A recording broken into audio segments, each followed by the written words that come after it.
स्वागत है आपका F2N क्राइम की कहानी के इस एपिसोड में।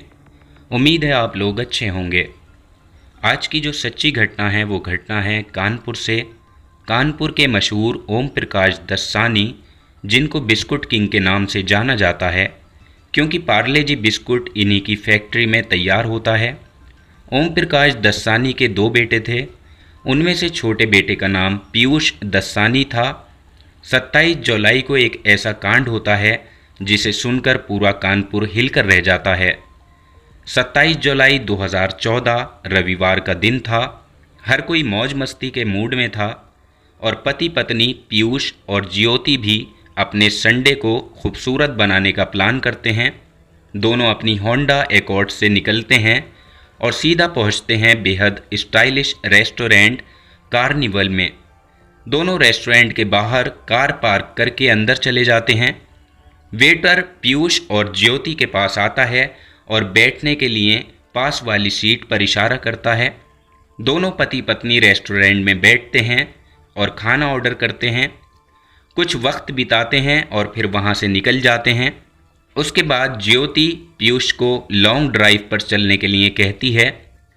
पीयूष पत्नी की इस फरमाइश के लिए हामी नहीं भरता, लेकिन ज्योति जिद ठान लेती है। फिर भी पीयूष नहीं मानता। रेस्टोरेंट से निकलने के बाद दोनों आखिरकार अपने घर की तरफ रवाना होने लगते हैं। होंडा एकॉर्ड कार कंपनी बाग चौराहे से रावतपुर रोड की तरफ बढ़ती है। ज्योति का मूड खराब था। वो संडे के दिन मस्ती करना चाहती थी, लेकिन पीयूष उसकी बात नहीं मानता। कानपुर के बेहद अमीर परिवार से ताल्लुक़ रखने वाले पीयूष और ज्योति की शादी 2 साल पहले ही हुई थी। दोपहर का 12 बज रहा था। दोनों कार में थे, लेकिन अब दोनों में कोई बात नहीं हो रही थी और गाड़ी घर की तरफ बढ़ रही थी। लेकिन अब अगले ही पल जो इनके साथ होने वाला है ये दोनों सोच भी नहीं सकते थे। और अचानक गाड़ी के सामने कुछ बाइक सवार आ जाते हैं और पीयूष की गाड़ी को रोक लेते हैं। बाइक सवार पीयूष के साथ मारपीट करते हैं।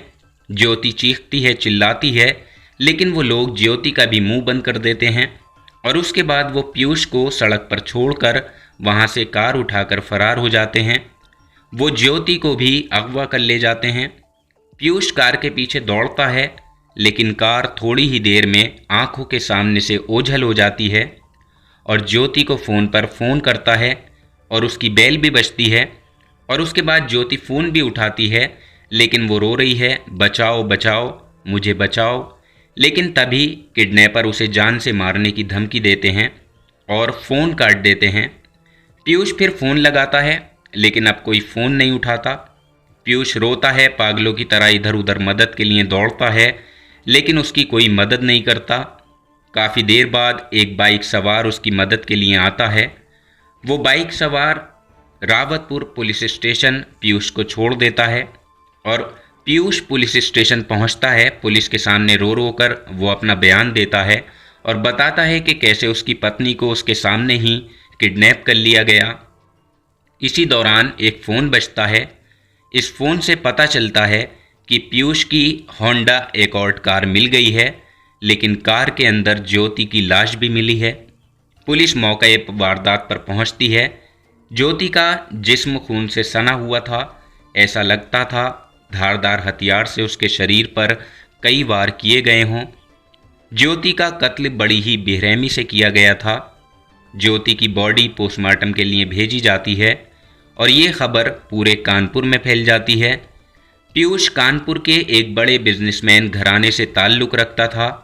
पीयूष ओम प्रकाश दस्सानी, जो कानपुर के गिने चुने बड़े कारोबारियों में शुमार होते हैं, उनका छोटा बेटा था और 2012 में पीयूष की शादी ज्योति से हुई थी। ज्योति भी बिजनेस घराने से ही थी। ज्योति के पिता का जबलपुर में प्लास्टिक का बड़ा बिजनेस था और जैसे ही ज्योति की हत्या होती है तो ये पूरे कानपुर शहर के लिए चर्चा का विषय बन जाता है। सोशल मीडिया के ज़रिए पूरे कानपुर में खबर फैल जाती है, एक बड़े बिजनेसमैन ओम प्रकाश दस्सानी की बहू का कत्ल हो गया है। मामला बड़े ख़ानदान से था तो पुलिस भी और ज़्यादा सतर्क हो जाती है। तमाम बड़े ऑफिसर मामले पर अपनी नज़र रखते हैं। कत्ल हुआ है ये बात तो साफ थी, लेकिन किसने किया और क्यों किया ये अब तक पता नहीं चल पाया था। पोस्टमार्टम चल रहा था, उसके बाद पीयूष भी अपने परिवार के साथ अस्पताल जाता है और उसके अलावा ज्योति के परिवार वाले भी जबलपुर से कानपुर आते हैं। पुलिस जल्द से जल्द इस मामले को सुलझाना चाहती थी, लेकिन पुलिस के पास सिर्फ पीयूष के बयान के अलावा और कुछ नहीं था। कार में भी कोई सबूत नहीं मिलते। मामला बेहद पेचीदा था और इसी दौरान जब पुलिस पीयूष को हॉस्पिटल में देखती है तो हैरान हो जाती है, क्योंकि पुलिस वाले सोचते हैं थोड़ी देर पहले पीयूष ने दूसरी शर्ट पहनी थी और अब वो दूसरी शर्ट में होता है।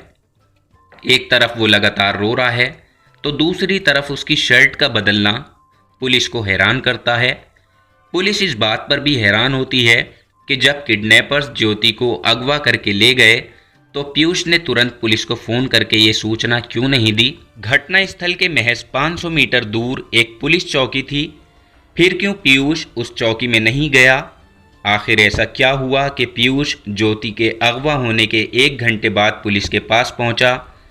पोस्टमार्टम में ये साफ हुआ कि ज्योति का कत्ल धारदार हथियार से किया गया था और ज्योति के शरीर पर 17 बार हमला किया गया ताकि किसी भी कीमत पर वो बच ना पाए।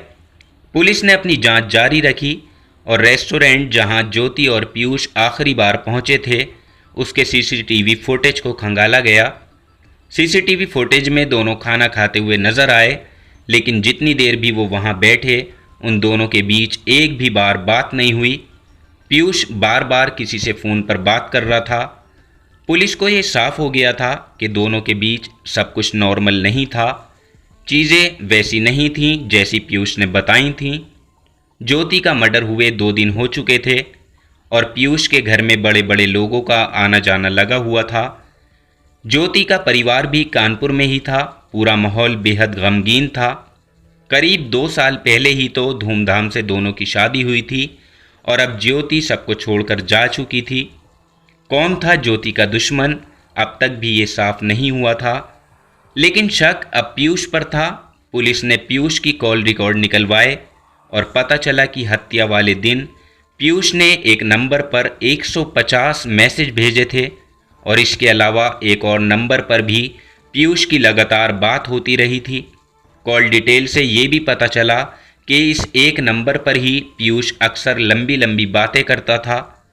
तो आखिरकार ये किसका नंबर था और पीयूष का इससे क्या कनेक्शन?